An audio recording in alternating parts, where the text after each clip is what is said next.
என் வாழ்நாளில் நான் திமுகவுக்கு ஓட்டு போட்டதே கிடையாது. அது என்ன மேஜிக்னு தெரியல. இந்த 2026 நான் திமுகவுக்கு தான் ஓட்டு போட போகிறேன். அதுக்கு காரணம் ரொம்ப சிம்பிளாக சொல்லலாம். இதுக்கு முன்னாடி எடப்பாடியார் ஒரு 4.5 வருஷம் ஆண்டுட்டு இருந்தார். அவர் செஞ்ச சாதனைகள் அந்த 4.5 வருஷத்துல எதுவும் இல்லை, இருக்க மாதிரி எனக்கு தெரியல. அதுக்கு முன்னாடி ஜெயலலிதா இருந்தாங்க. அவங்க குறிப்பாக சொல்லணும்னா அவங்க வந்து ஃபஸ்ட்டு சிறைக்கு போயிட்டு வந்ததுக்கப்புறம் ஜெயிச்சதுக்கப்புறம் நிறைய திட்டங்கள் கொண்டு வந்தாங்க. அம்மா உணவகம், அம்மா குடிநீர், இந்த குறைந்த விலையில் குடிநீர் அந்த வாட்டர் பாட்டிலு, அப்படி சொல்கிறதுக்கு 1-2 இருக்கு. ஆனால் இந்த 5 ஆண்டு திமுக ஆட்சியில் சொல்கிறதுக்கு எவ்வளோங்க. உயர்கல்வி படிச்சுட்டு வெளிநாட்டில் போய் படிக்கிற பசங்களுக்கு அம்பேத்கர் அயலக உதவி, அந்த ஸ்கீம், அம்பேத்கர் அயலக கல்வி நிதி அப்படின்ட்டு ஒரு பெரிய ஸ்கீம். இப்போ யூபிஎஸ் எக்ஸாம்ல எவ்வளவு பசங்க பெருசா சாதிச்சிருக்காங்க. 10 வருஷம் இல்லாத அளவுக்கு தமிழ்நாட்டு மாணவர்கள் சாதிச்சிருக்காங்க. நானே சாதிச்ச மாதிரி இருக்கு. எனக்கு பொறாமையா இருக்கு. நான்லாம் படிக்கும்போது ஸ்டாலின் முதலமைச்சரா இல்லைன்னு பொறாமையா இருக்கு. அவ்வளோ பொறாமையா இருக்கு. அவ்வளோ ஸ்கீம். நான் முதல்வன் திட்டம், தமிழ் புதல்வன் திட்டத்தில் கல்லூரி படிக்கக்கூடிய ஏழை மாணவர்கள், அதாவது கவர்மெண்ட் ஸ்கூல்லேருந்து கல்லூரிக்கு போகக்கூடிய மாணவர்கள் மாதம் 1000 ரூபா மகளிர் உதவித்தொகை, மகளிர் உரிமை தொகை. அதாவது உதவித்தொகைனா கூட அது வந்து ஒரு சுயமரியாதை. இதில் எனக்கு பிடிச்சிருக்க விஷயம் என்னென்னா, ஒவ்வொரு ஸ்கீமுக்கும் பேர் வச்சது பாருங்களேன். நான் முதல்வன், அதாவது அந்த பயனாளிகள், அந்த பசங்க இருக்காங்கல்ல, அந்த பசங்களே முதல்வன். ஓகேங்களா? தமிழ் புதல்வன், கல்லூரிக்கு போகக்கூடிய மாணவர்களுக்கு கொடுக்கக்கூடிய ஸ்கீமுக்கு அந்த 1000 ரூபா மாதம் கொடுக்குறாங்கன்னா அந்த ஸ்கீமுக்கு வந்து பேர் பாருங்களேன், தமிழ் புதல்வன். மகளிர் உரிமை தொகை, அதாவது உனக்கு நான் கொடுக்குற தானமோ தர்மமோ இல்லை, உன்னுடைய உரிமை அது, அந்த மகளிர் உரிமை தொகை. அதுக்கப்புறமேட்டி மகளிர் விடியல் பயணம்.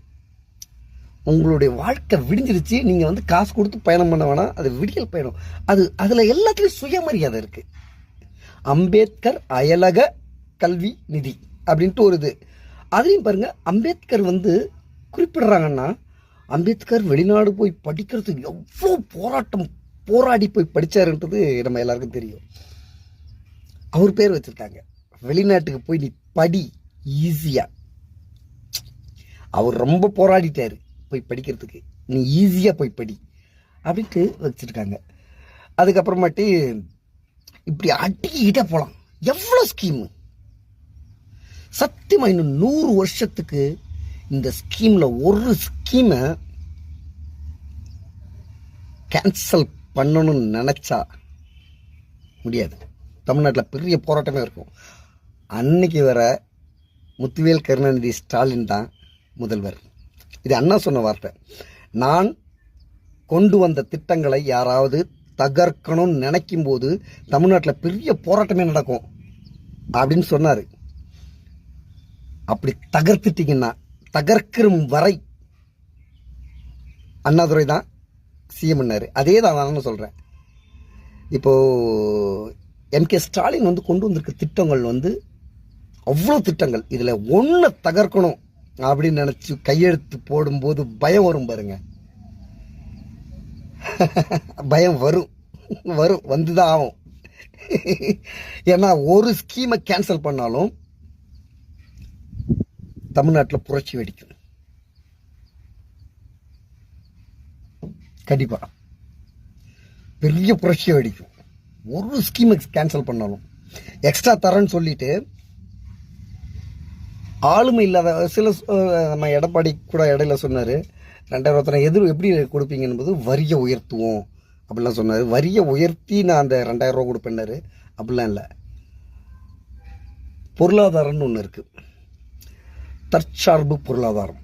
இப்போ மத்திய அரசு வந்து அவங்க தர வேண்டிய நிதிகளை வந்து பெரிய அளவில் கொடுக்காம தமிழ்நாட்டோட வளர்ச்சியை தடுக்கிறாங்க. இருந்தாலும் ஸ்டாலின் வந்து ஒரு தற்சார்பு பொருளாதார நிபுணரால் மட்டும்தான் அந்த வரிசுமையை, அந்த தராமல் தடுக்கக்கூடிய வரிசுமையை மீறி பொருளாதாரத்தில் இன்றைக்கி வந்து இந்தியாவில் 2வது இடத்துல வந்திருக்கு. எல்லா விஷயத்துலேயும் மகளிர் பாதுகாப்பில் முதலிடம், கல்வியில் முதலிடம் அப்படின்ட்டு எல்லா இடத்துலையும் முன்னேறி வந்திருக்கு. இந்தியா சுதந்திரம் வாங்கும்போது தமிழ்நாடு வந்து கடை கோடியில் இருந்தது வளர்ச்சியில். இதுக்கு எல்லாத்துலேயும் முதல் இடத்துல வந்திருக்கு. த மேஜிக் 5 வருஷம் நடந்தது பெரிய மேஜிக். இதுவரை திமுகவுக்கு ஓட்டு போட்டதே கிடையாது.